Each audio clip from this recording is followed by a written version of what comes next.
လွယ်မှားတဲ့တက်ဆင်မှုကအင်ဂျင်ထိခိုက်မှုအင်ဂျင်ပျက်စီးမှုဖြစ်စေတယ်ဒီ rain တွေကပေါ်ဆုံး rain က compression rain အောက်ဆုံး rain က one controller rain ခါကွန် scan compression rain လို့လည်းခေါ်တယ်သူကရှေ့ rain အတွက်လည်းကူညီပေးတယ်နောက်ကစီအတွက်လည်းကူညီပေးတယ်ပြီးရင်အပူတွေလည်းဖြန့်ပေးတယ်ဒီ rain တွေကြာရင် engine တွေပူးလာမယ် gasket ပေါက်လာမယ် engine မီကိုတွေထွက်လာမယ် engine wine တွေစားလာမယ်ဒါဒီ rain တွေကြာရင်ပုံမှန်အခြေအနေမဟုတ်တော့ဘူးပေါ့ engine လည်းပျက်စီးစေတယ်ပေါ့ဒါကျွန်တော်ကစာလေးနဲ့လည်းတင်ပေးမယ်နော်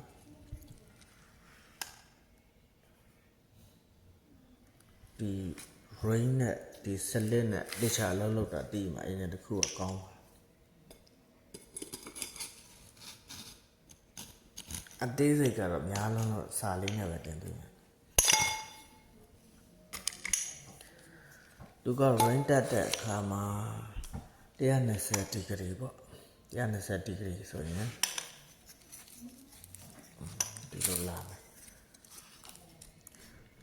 120 degree ဆိုဒီမှာကြက်ချစ်က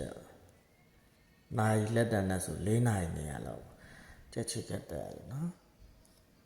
ကြက်ချစ်ကလက်တန်ရတယ်compression ကောင်းမှမိပေါအောင်ကောင်းမယ်ဆက်နှိုးရလွယ်မယ်ဒီ rain နဲ့မကောင်းဘူးဆိုရင်ဆက်နှိုးရခက်လာမယ် engine ရုံးဆွဲတွေကျလာမယ်စီတွေစားလာမယ်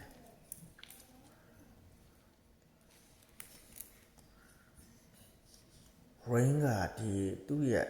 အချိန်တတ်မှတ်တဲ့တုံးတဲ့အချိန်နဲ့နိုင်နဲ့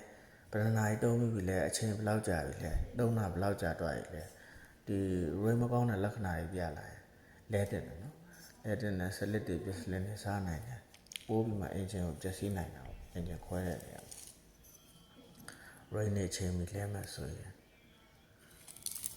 engine တွေပျက်စီးမှုရောနေစေတယ်